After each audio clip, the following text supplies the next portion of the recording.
Another parable. He put forth to them, saying, "The kingdom of heaven is like a man who sowed good seed in his field.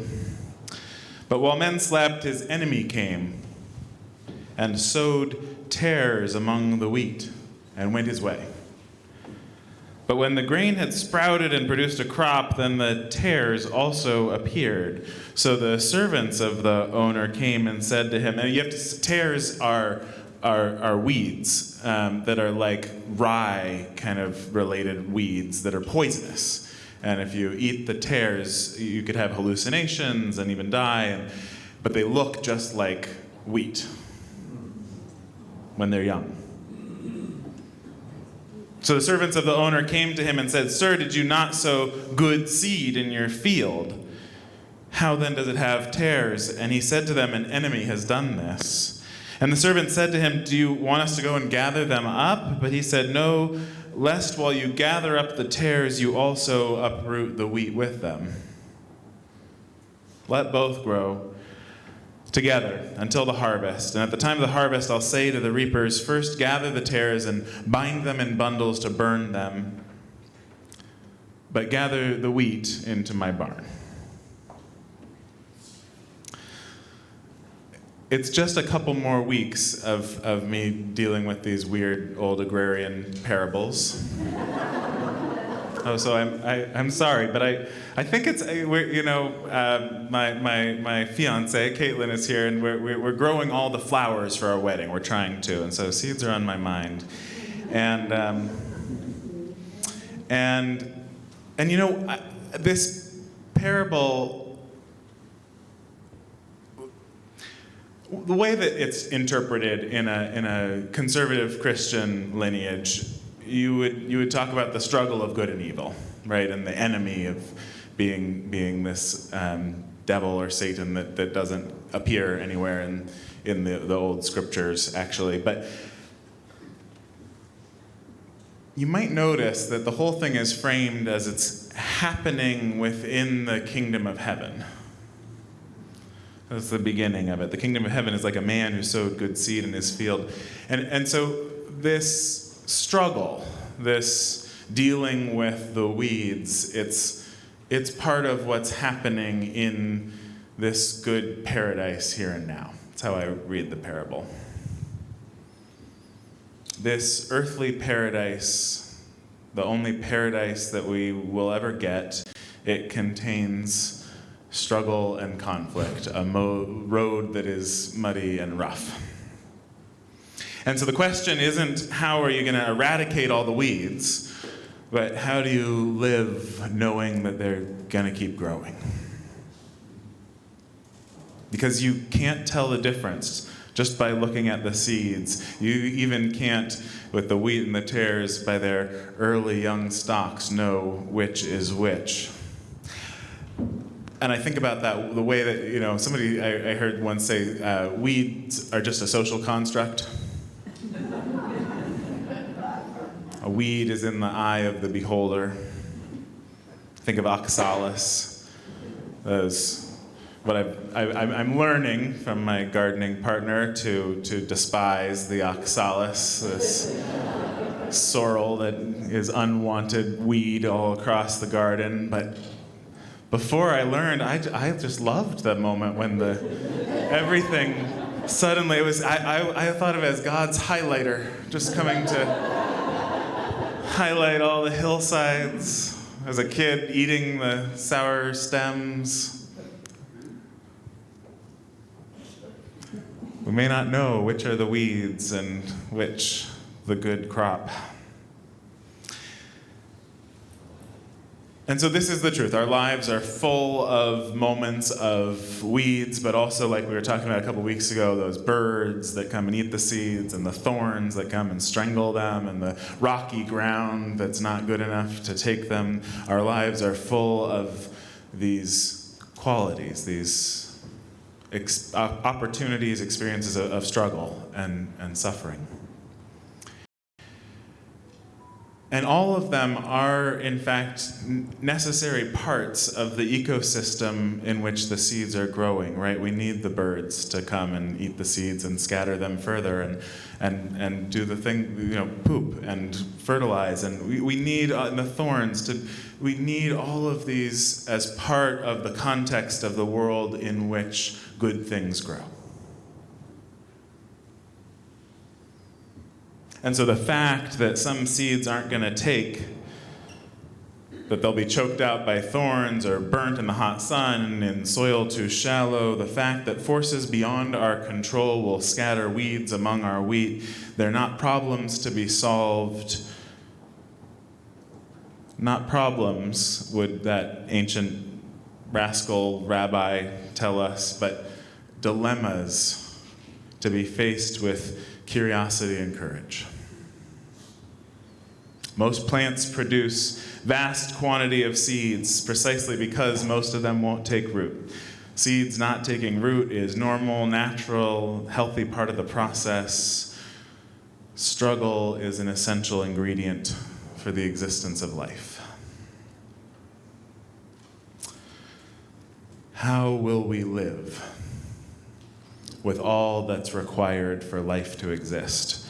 This week marked the third anniversary of sheltering in place. I was thinking about that on Wednesday. March 15th was the anniversary of the first service that we held by Zoom. And boy, did we live through some rocky ground. And I'm curious, if you go back and you think about those first weeks, those first few weeks of adapting to the pandemic, what was the rocky ground of your life? What did you have to navigate in order to tend to the good soil of your own life? And I'm going to invite us actually even to take a moment and turn to somebody next to you and just a couple of back and forths, just a sentence or two each. I remember. What do you remember about those early weeks? And if you're on Zoom, just put it in the chat. It sounds like that's working. So I remember. What did you remember about those first couple of weeks? Just real quick.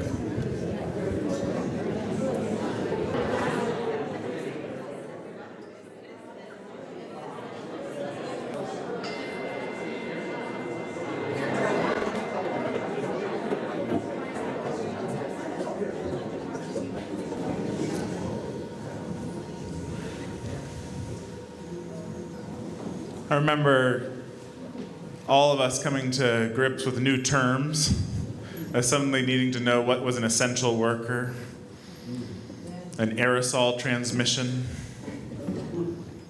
finding out, I had never before in my life been so aware of what 6 feet was. And I remember that first Sunday sheltering in place, leading worship from the sanctuary here with just, I think 6 of us here, Amanda and Milton and Lynn, and who else was there? A couple more of us. Janice was there, that's right, thank you.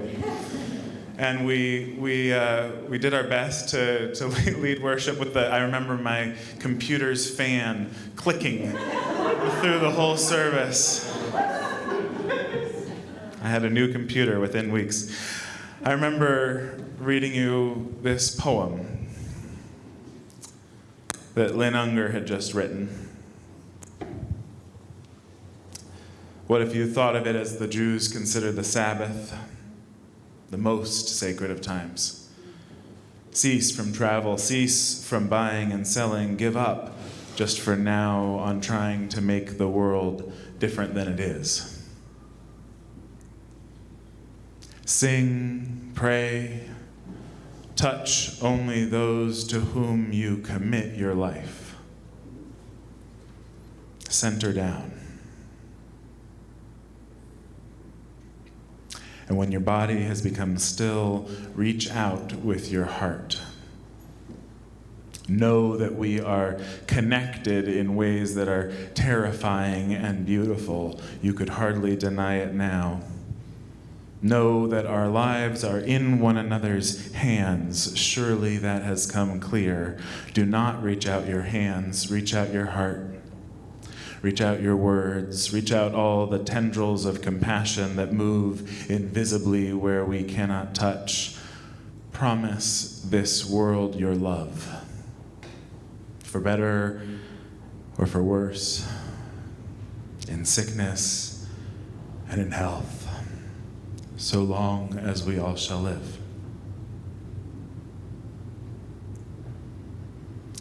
And I remember dropping the stone from my heart and praying for us all to be held in that love. And I couldn't have told you that first week, and certainly not for many weeks later, which seeds that had just been suddenly strewn across all of our lives were the nourishing wheat and which were the dangerous weeds.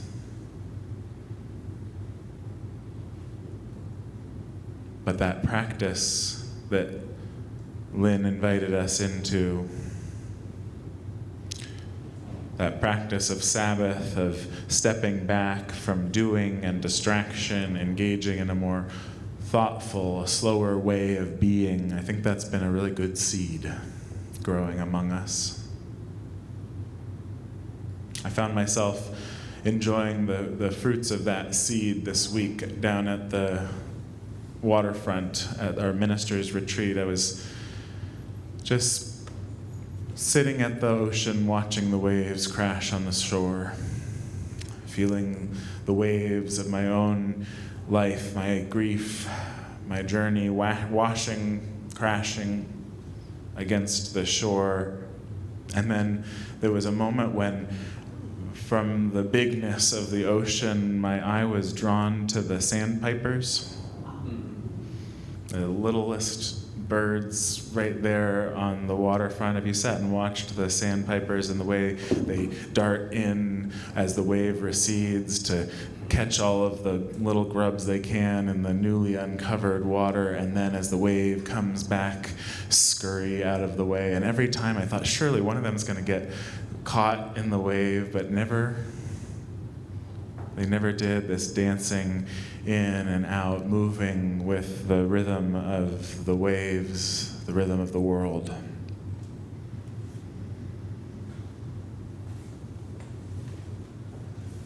Whatever you are experiencing,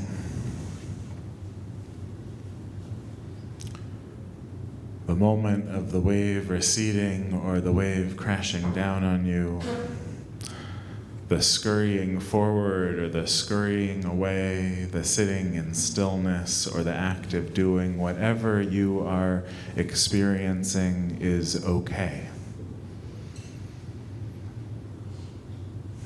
It's okay to have your experience. It's okay to feel what you're feeling.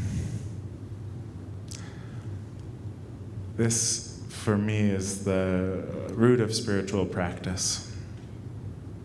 To let the guest house in. Let each guest arrive and accept it without trying to change the wave or the sandpiper, without trying to separate the seeds before the time is right. We're just planting a seed this month, this capital campaign. It's a big seed. It's going to grow into something big, I think. But there will be thorns and rocky ground and birds that try and peck away at it, and there will be weeds that get in the way. How will we be with the challenges that life throws at us? I was trying to remember the first time I made a dark joke about the pandemic. The gallows humor kind of stuff, and I couldn't remember it. But I know that there was a time, because then it happened again and again. The time that I let down my guard of serious concern just long enough to be just me in the face of an overwhelming experience. It was probably to my friend Jared, who died last month. And Jared's pandemic game that he created at the moment when we were starting to come back together, he'd get people in a circle and he would say, okay, so we're just going to go around and we're going to finish the sentence. The worst thing about COVID. I'd start off, Jared, the worst thing about COVID is millions of people have died around the world. How you can't turn this into a game. But sure enough, within 6 or 7 go-rounds, everybody naming the worst thing about COVID, it's all those Zoom meetings. The worst thing about COVID, having to know whether to wear a mask or not. The worst thing about COVID, I can't even remember, but people would just be crying with laughter, with release. I came across a quote as a teenager. I remember I was driving with my mom in the car. It was one of those word scramble things, and it said that humor is like a rubber sword. You can make a point with it without drawing blood.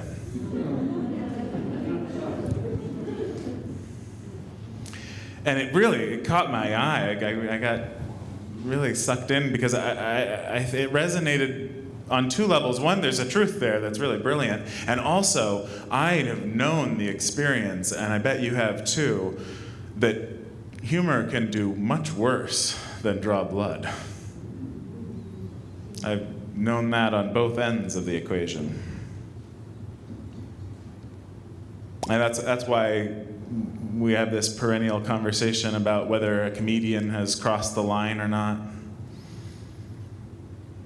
All of our controversies about what you can and can't make jokes about. The truth is that I think humor, like all forms of play, is inherently risky. And it's that risk, it's that bringing to the challenges of our lives a sense of risk-taking that makes us come alive, that makes the possibility open up of growth and becoming something new and wondrous. When we're truly playing, though the stakes might be high, we are working at the edge of our own seed's growth. Play where no one's being controlled or coerced, yet is still risky, still involves the real stakes of relationships, of status and self-discovery. This is how we become something new. And I've been thinking about this in regards to the new minister who you're going to hopefully call this spring. And the relationship that you're going to start. Because I was talking with Teresa a while back. We were talking about how you assume, it's sort of, even ministers, we just assume that the relationship is all up to the minister. That this kind of depends on how the minister shows up and how good they are at their job and how attentive they are to the congregation and so on. That's going to be the defining quality of how the relationship goes. But in fact, because it's a relationship,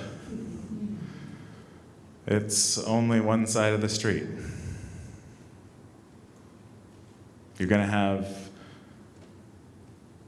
are going to see some weeds growing. You've seen the weeds in me in my life. I do a pretty good job hiding them, but I'm sure you've noticed.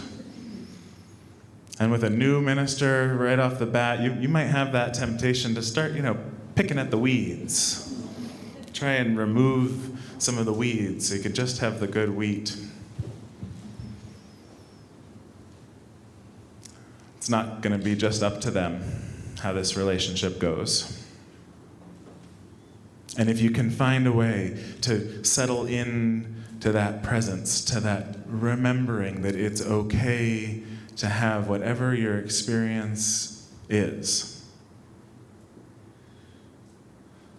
you might just find a way to play with those thorns and birds and rocky ground, with the weeds that you'd like to rip up.